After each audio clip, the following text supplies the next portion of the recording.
6.25 때는 6.25는 참 우리나라가 너무 위태했던 때지요. 6.25 때 동족 상잔으로 우리가 수많은 우리의 국군, 학도병, 국군들 이런 희생의 대가로 오늘 우리나라가 이렇게 세워진 줄로 믿습니다. 우리나라는 참 위기 때마다 하나님이 특별하게 이렇게 사랑하시는 것을 경험할 수가 있어요. 6.25 때나 그 전후가 우리나라가 이게 민주주의 시작한 것이 아주 기적이지요. 수천 년 동안 왕정, 고려, 삼국시대, 조선시대, 이조시대 전부 다 왕정으로 이렇게 나라가 이렇게 이루어졌었는데 그 왕정을 다 청산을 하고 민주주의를 하게 됐다는 것은 놀라운 기적이 아닐 수가 없는 줄로 믿습니다. 공산주의의 사상의 뿌리는 보면은 이제 그 남을 잘 사는 사람들을 그 재산을 어려운 사람들에게 나누자. 이제 이게 사회주의, 공산주의란 말이에요. 그리고 내가 못 사는 이유는 저 많이 가진 사람들이 착취하기 때문에 그렇다. 착취하기 때문에 부익부, 빈익빈 착취하기 때문에 내가 못 산다. 이런 생각이 사상이 그 기초에 깔려 있어요. 그래서 이제 미국 여러 대통령의 취임 연설에 그랬죠. 존 F 케네디가 그 취임 연설에 여러분들이 나라가 여러분들을 위하여 무엇을 해줄까 그것을 기대하지 마시고 그것을 바라지 마시고 여러분들이 나라를 위해서 내가 나라를 위해서 무엇을 할 수 있을까 그렇게 해주세요. 그랬어요. 그래야 나라가 될 수 있습니다. 그래야 어려운 나라가 바로 세워질 수 있습니다. 그러니까 어떤 생각을 갖고 사느냐 하는 것입니다. 가정에서도 자녀들도 부모에 대하여 부모가 나를 왜 안 도와주나, 부모가 나를 왜 이렇게 도와주지 않는가, 부모가 나를 무엇을 도와줄까 이런 생각보다도 내가 부모를 어떻게 섬기고 효도를 할 것인가, 부모가 나를 이렇게 낳아주고 길러주고 이렇게 했으니 내가 부모를 위해서 무엇을 할 것인가 이런 생각을 가져야 그런 생각으로 살아야 하나님께 복도 받는 줄로 믿습니다.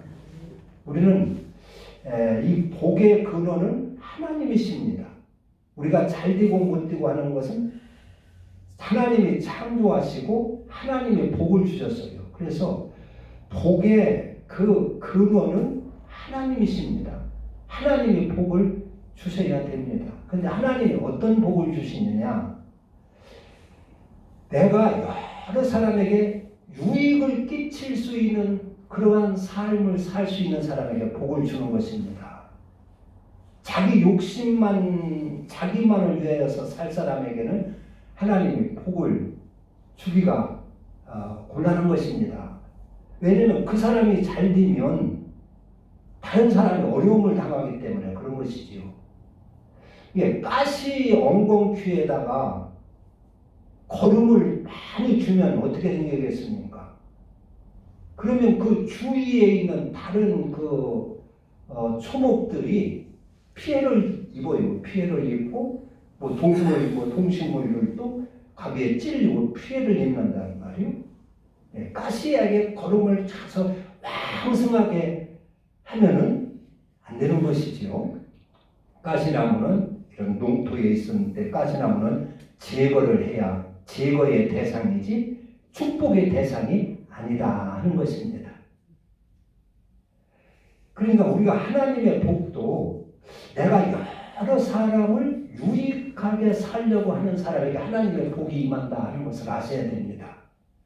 내가 잘 되면 내 옆 사람이 고통을 당하고, 내가 잘 되면 내 주위 사람들이 힘들게 되고 불편하게 되고, 그런다면은 그 하나님이 모든 만물을 다스리는 하나님이 그 사람에게 복을 주기가 어렵지요.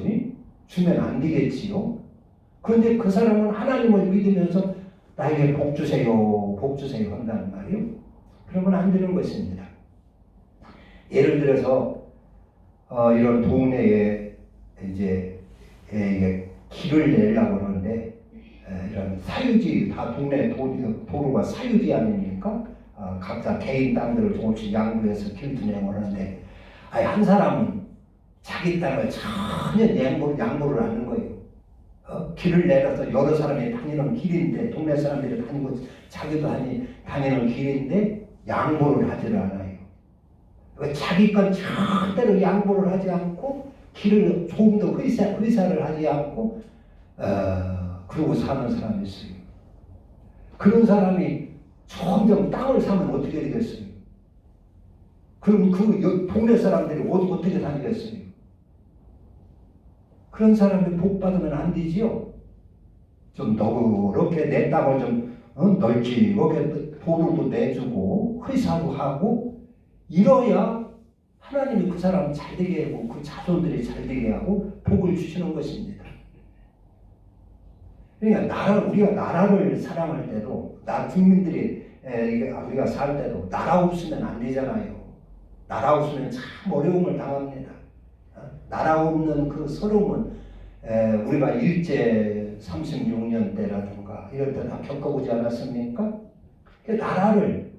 그래서 내가 나라를 위하여 무엇을 할까? 어떻게 살까? 나라를 유익하게 하기 위하여, 전체 국민들을 유익하게 하기 위하여 내가 어떤 인생을 살 것인가를 생각하고 살아야 됩니다.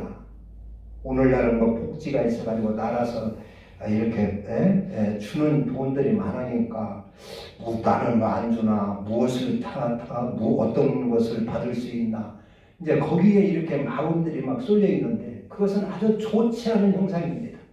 나라를 아주 가난하게 만드는 그런 그 정책입니다. 그건 가난의 영입니다.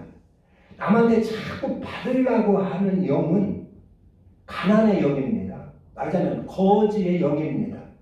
그런 영을, 내 속에 있는 영이 그런 거지의 영인데 잘 살 수가 없지요. 부유해질 수가 없는 것입니다. 내가 열심히 해서 어려운 사람을 내가 도와주려고 하는 그런 마음, 그게 그리스도의 영이고 그게 부유의 영입니다. 그런 영을 가지고 살아야 우리가 평안하고 복되게 살 수가 있는 것입니다. 하나님한테 복을 받을 수가 있는 것입니다. 물론 나라서 주는 거 잘 챙겨서 받으셔야 되지요. 그러나 우리의 예수 믿는 사람들은 자기의 정신을 망가지지 않도록 잘 지켜야 됩니다. 그렇게 돼서 마을에서 살 때도 내가 마을을 유익하게 할 일이 무엇인가, 내가 이 마을에 도움이 될 수 있는 일이 무엇인가 라고 살아야 될 줄로 믿습니다.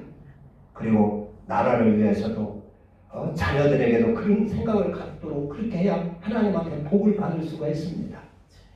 가시연광교처럼 남에게 피해나 주고 남을 어렵게 하고 자기밖에 모르고 하는데, 그리고 나서 하나님 앞에 교회 와서 하나님 나 복 주세요, 우리 자식 복 주세요, 그렇게 한다면 하나님이 어떻게 생각하시겠습니까?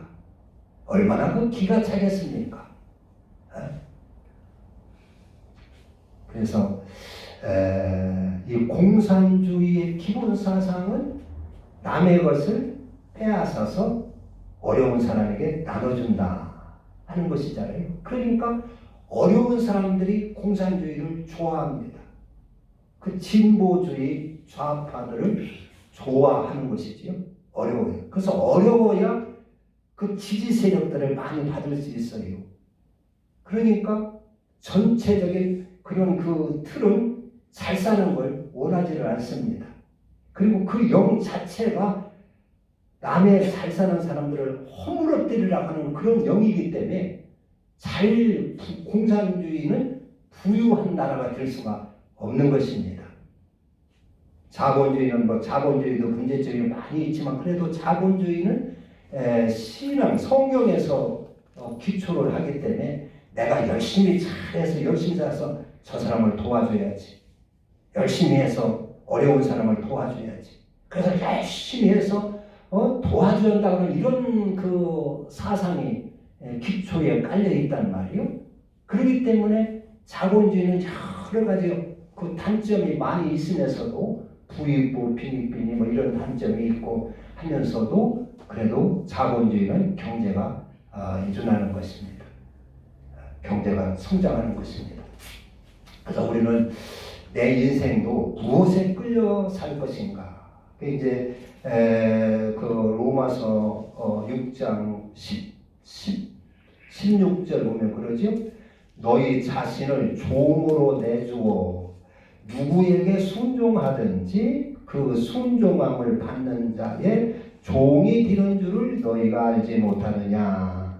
혹은 죄의 종으로 사망에 이르고 혹은 순종의 종으로 의에 이르느니라. 그러니까 우리가 한평생 무엇에 끌려 사는데 내가 나를 끌고 인도하는 그 주체가 나를 사망으로 인도할 것이냐 생명으로 인도할 것이냐 하는 것입니다. 순종하는 자의 종이 된다고 그랬어요. 순종하는 자는 그 순종함을 받는 자의 종이 된다. 종이 된다. 그러니까 뭐요? 술에 확 붙들려가지고 술에 대한 욕망으로 거기에 끌려 살아요. 거기에 지배를 받아 살아요. 그러면 그 사람은 술의 종이라 그런 얘기입니다. 술의 종. 어떤 사람은 도박의 종이 되는 사람도 있죠. 도박의 종. 도박에 붙들려가지고 도박에서 벗어나지를 못해요. 그리고 도박에 순종해 살아요. 그럼 도박의 그를 철저히 평생 끌고 다니다가 어디 그 종착역이 어디겠어요? 집 팔아먹고 땅 팔아먹고 문서 팔아먹는 그 멸망이지요. 그 종착역이 술에 철저히 끌려 살면 그 종착역이 어디겠습니까? 술이 그를 철저히 평생 끌고 다니다가 어디 아주 좋은 자리에 좋은 영광의 자리로 인도하겠습니까? 그리 평생 끌려다니면 망하고 비천해지고 그러는 것이죠. 어떤 사람은 시기 질투. 다윗은 왕의 자리였지만은 사울 왕은 왕의 위치였지만은 다윗이 인기가 올라가니까 시기 질투가 생겼어요. 왕으로서 자기 사위인데 다윗을 그렇게 시기 질투를 하는 거예요. 한두 번은 할 수가 있지요. 그러나 그걸 시기 질투를 버리고 시기 질투에 종이 되지 말아야 되는데 미움과 시기 질투에 종이 되지 말아야 되는데 그 종이 되었어요. 그래가지고 다윗을 끝까지 미워하고 시기 질투하고 다윗을 죽이려고 쫓아다니다가 누가 죽어요? 자기가 죽습니다. 시기 질투는 그에 끌려다니면 사울처럼 자기가 비참하게 망하게 된다고 하는 것을 성경은 우리에게 가르쳐 주는 것입니다. 그러니까 그 시기 질투, 미움의 종이 되지 말라는 것이요. 말하는 것입니다. 그 가인 같은 사람은 성질의 종이 돼요. 성질. 자기 왜 아우를 막 죽이고 하나님이 너 왜 그렇게 못된 성질 갖고 있냐 버려라 해도 그 성질 버리지를 않는 거예요. 하나님 앞에서 하나님 말씀해도 버리지를 않는 거예요. 그래가지고 자기 동생을 쳐 죽이고 그 성질의 종이 되었다가 멸망해 버리는 것이 저주받는 것이 버림받는 것입니다. 그러니까 어떤 것은 나를 평생 잘 이끌고 이렇게 다니다가 생명으로 영생으로 인도하는 것이 있고, 어떤 것은 나를 질질 평생 끌고 가다가 어디로 처박아 놓느냐? 지옥으로 처박아 놓고 패망으로 멸망으로 처박아 놓는 것이 있다, 그런 얘기입니다. 근데 나는 지금 무엇에 끌려 살 것인가를 잘 알아야 되고, 내가 지금 나를 끌고 가는 인생의 그 주체가 나를 어디로 나를 인도할 것인가도 생각해 봐야 됩니다. 우리나라 역사는 왜 어떤 사람은 공산주의에 이렇게 이용당하다가 숙청당하고 하는 사람들도 많이 있지요. 잘 끌려다녀야 됩니다. 그래서 죄악 같은 것은 우리를 평생 끌고 다니다가 어디로 이르게 하느냐? 사망에 이르게 한다. 그래서 혹은 죄의 종으로 사망에 이르게, 혹은 순종의 종으로 의에 이르게, 하나님의 말씀에 잘 순종하여 말씀에 끌려다니면 우리가 생명에 이르고 천국에 이르게 되는 것이다 하는 것입니다. 천국에. 그래서 말씀에 순종하는 자는 말씀의 종. 교회만 나왔다고 해서 하나님의 종이고 하나님의 자녀가 아니라 하나님의 말씀에 잘 순종하여 끌려가는 사람이 하나님의 말씀의 종이요, 하나님의 법도로 끌려 사는 사람이 하나님의 법도의 종이고, 그리스도로 끌려 사는 사람, 그리스도에게 순종하여 그리스도를 받고 그리스도를 섬기고 그리스도를 받들고 그리스도로 사는 사람이 그리스도의 종인 줄로 믿습니다. 이름만 집사라고 해서 하나님의 종이 아니고, 이름만 목사라고 해서 하나님의 종이 아니고, 하나님의 법도를 잘 받들고 그에 순종하는 사람이 하나님의 종이고, 하나님의 말씀에 잘 순종하는 사람이 하나님의 종입니다.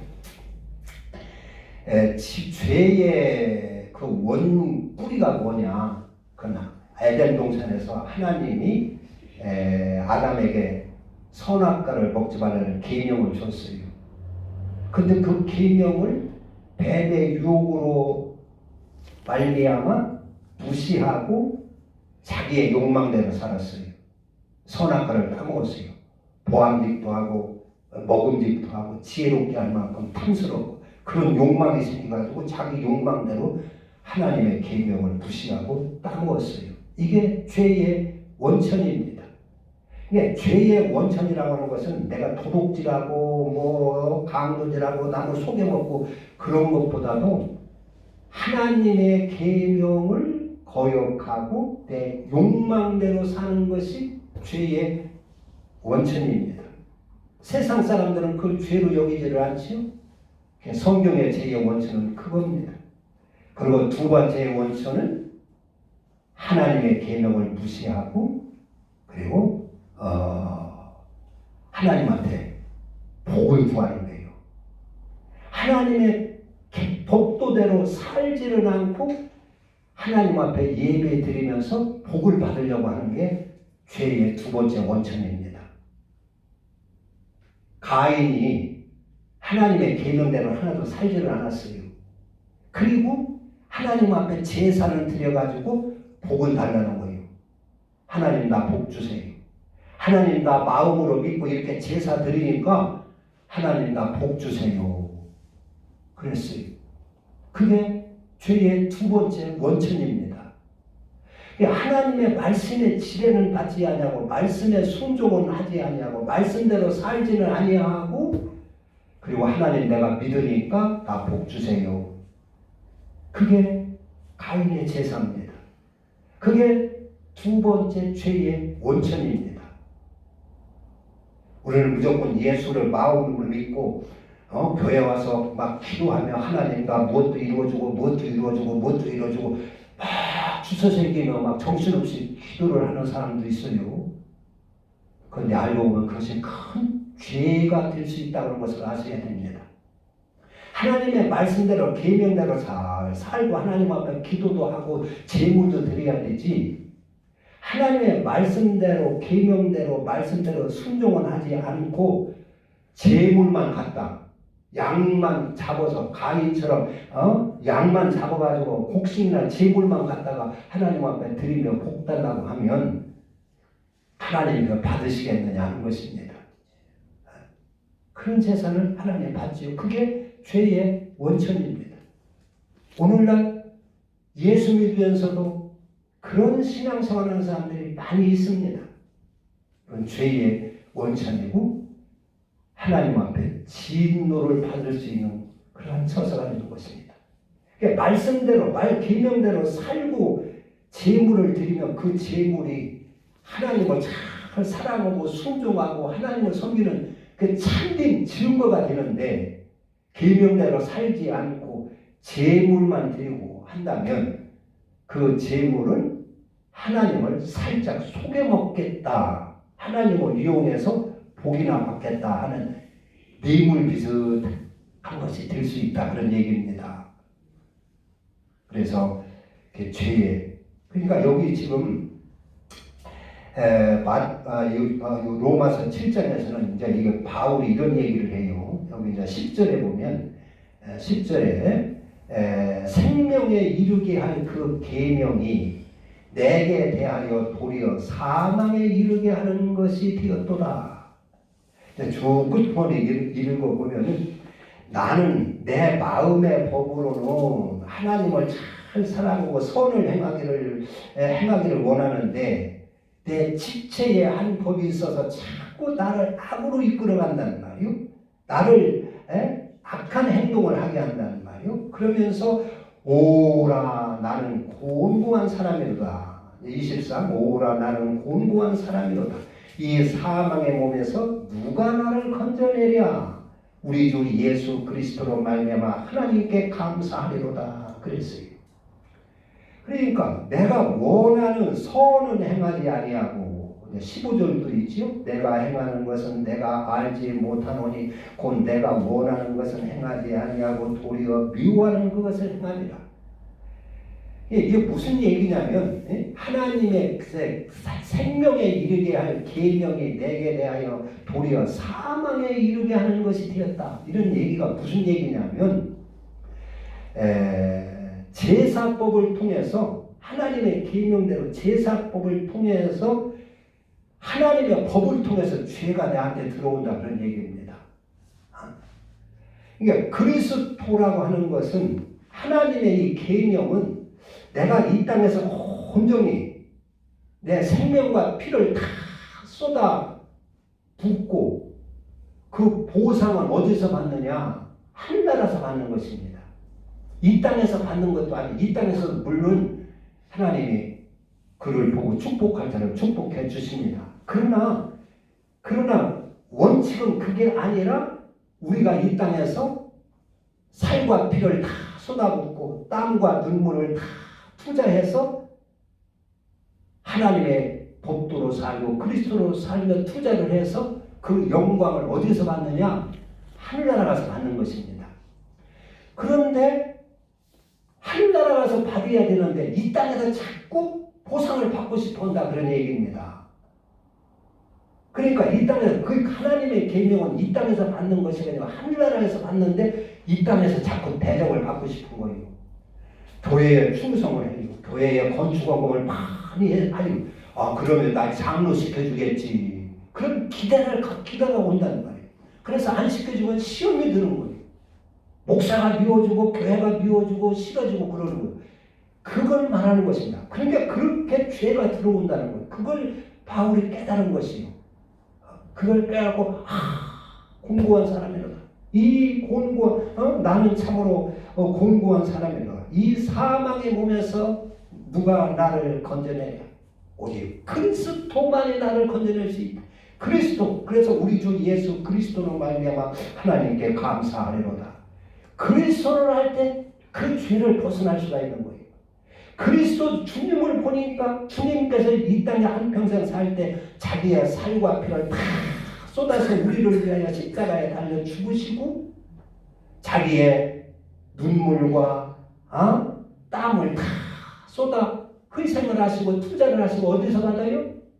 죽은 후에 하늘나라에서 받는 걸 본 것이고 부활로 받는 것을 본 것이고 이 땅에서 영광을 하나 죽을 때까지 조롱을 당하고 침뱉음을 당하고 멸시 천대를 받고 한 그 주님인데 그거에 대해서 조금도 서운해하지 않고 자기를 대접해 주지 않는다고 노까워하지 않고 서운해하지 않고 시험 들지 않고 그리고 하늘나라 가서 이렇게 받는 것이요. 그래서 그걸 보고 내가 죄에 빠졌구나. 하나님의 계명을 통하여 내가 대접을 받으려고 하고 그렇게 했구나. 그래서 여기 보면은 6절에도 그러지요. 이제는 우리가 얽매였던 것에 대하여 죽었으므로 율법에서 벗어났으니 이러므로 우리가 영의 새로운 것으로 섬길 것이라. 율법의 조물이 묵은 것으로 아니할지로다. 율법은 뭐예요? 율법의 그 습관은 이는 이로, 눈은 눈으로. 그래서 이는 이로. 저 사람이 일을 하나 내 일을 뺐으면 나도 저 사람이 일을 하나 빼야 된다는 말이에요. 저 사람이 내 눈을 한 짝 뺐으면 나도 가서 눈을 한 짝 빼야 된다는 말이에요. 이것이 율법의 그 삶입니다. 율법의 삶. 그리고 무슨 일을 하면 대우를 보상을 받아야 됩니다. 그런데 그리스도는 그게 아니라는 말이에요. 그리스도는 이 땅에서 내가 내 의와 진리와 사랑을 다 쏟고도 이 땅에서 받는 것이 아니라 하늘나라에서 받는 것입니다. 그러니까 율법은 옛 남편이라고 그러거든요. 남편을 비유를 들어가지고 했는데 이제 그 당시의 습관은 남편이 살아있을 때는 남편의 법에 얽매여서 남편이 살아있을 때는 다른 남자에게 가면은 음부가 된다. 남편이 그러나 죽으면 다른 남자에게 간다 할지라도 음부가 되지 않는다. 그런 얘기입니다. 그러니까 율법이 예수 믿기 전에는 율법의 지배를 받고 율법을 남편으로 붙들어 살았지만은 이제는 예수와 함께 율법의 삶에서 죽고 예수 믿는 자가 되었으니 이제 율법의 남편이 아니라 예수가 남편이니까 예수를 따라야 살아야 된다 그런 얘기입니다. 예수의 그리스도로 살아야 된다 그런 얘기입니다. 그래서 새로운 영의 새로운 것으로 섬길 것이요 율법 조문에 묵은 것으로 아니할지니라. 그러니까 바울이 이제 그 세례 요한이라는 사람이 예수님을 증거하지 않았습니까? 예수님께 세례를 베풀지 않았습니까? 그래가지고 감옥에 갇혔어요. 그러면은 이 세례 요한의 생각에는 감옥에 가만히 앉아 있으면서 한 생각이 야, 내가 예수를 이렇게 증거해주고 세례도 했으니까 내가 감옥에 갇혔으니 당연히 예수가 나를 찾아와서 이렇게 문안도 하고 나를 좀 옥에서 구출해 줄 테지. 그렇게 기대를 했어요. 그런데 예수님이 나타나지 않는 거예요. 깜깜 무수신 거예요. 그래서 이 사람이 진짜 메시아인가? 이 사람이 이렇게 진짜 나를 서운하게 하는가? 그래가지고 제자들을 보냅니다. 자기 제자들을 예수한테 보내서 당신이 진짜 메시아요? 물어보게 하는 것입니다. 그것은 무슨 서운한 감이 있어서 그런 것입니다. 서운한 감. 그러니까 바울이 지금 그걸 깨달은 거예요. 예수 믿다가. 예수 믿다가 내가 복음을 해서 이렇게 애를 쓰고 이렇게 하는데 그리고 하는데 자꾸 대접 거기에 대한 보상을 받을 심리가 생기는 겁니다. 보상을 받고 싶어하는 욕망이 생긴다는 말이에요. 그리고 사람들이 안 알아주고 고생이나 자꾸 하고 감옥이나 가고 이러니까 섭섭한 생각도 들어가고 하나님이 나를 과연 사랑하는가 하는 생각도 들어가고 그것을 느낀 거예요. 그리고 계명을 통하여 자기에게 죄성이 나타나고 죄의 그 죄성이 들어오는 것을 깨달은 것입니다. 그리고 깜짝 놀라죠.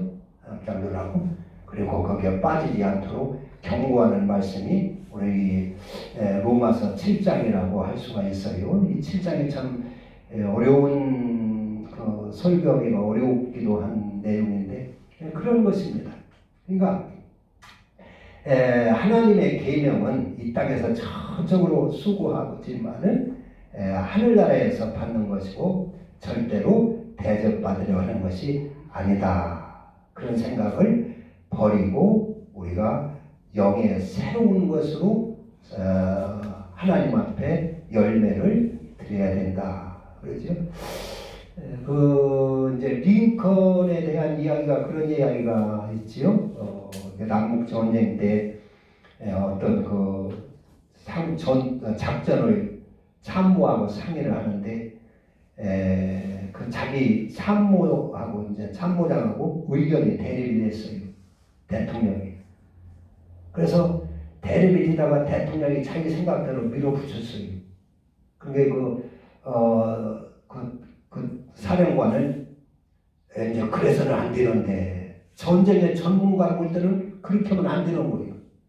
그래가지고 그 작전을 수행하다가 큰 대패를 했어요. 아주 참패를 했어요. 그래서 링컨이 미안하지요. 자기 사령관의 의견을 묵살해버리고 자기 뜻대로 해가지고 참패를 당했으니까. 그래서 비서를 시켜서 미안하다고 편지를 보냈어요. 그러니까 그 사령관이 낮잠을 자고 있다가 링컨의 대통령의 비서가 온 편지를 보더니 이 멍청한 녀석 같으니라고. 그 대통령한테 멍청한 녀석 같으니라고. 그렇게 하고서는 그 편지를 내 동네에 접보내는 거예요. 그러니까 이제 비서가 이제 편지를 주고 깜짝 놀랐죠. 이 대통령한테 저렇게 할 수가 있는가. 그리고 돌아왔어요. 차마 그것을 보고하기가 곤란해서 아무 소리도 않고 있으니까 대통령이 물어보는 거예요. 이거 갖다 주니까 뭐라고 하더나? 이거 참 각하고 곤란하네요. 얘기해봐. 뭐라고 해요? 그러니까 멍청한 녀석이라고 합니다. 그러니까 그 링컨 대통령이 껄껄 웃으면서 그 사람 볼 줄 아네. 그랬다 그러지? 사람 볼 줄 아네. 어지간한 소인 같으면 그런 괘씸한 사람이 있는가? 내가 그래도 대통령인데 그 괘씸하게 보고 아마 목을 좌천을 시켰을지도 몰라요. 그런데 링컨은 그것을 너그럽게 이해하고 이 사람 볼 줄 아네 하고 넘겼다 그러지. 우리는 그리스도의 사람들은 이렇게 마음이 넓어야 될 줄로 믿습니다. 이 땅에 수고한 것, 그것 하나님의 계명을 대로 수고한 것, 고향에 그것을 보상받으려고 대접받으려고 하다가 오히려 죄에 빠진다. 죄에 빠질 수가 있다 하는 것을 말씀하고 있습니다. 기도합니다.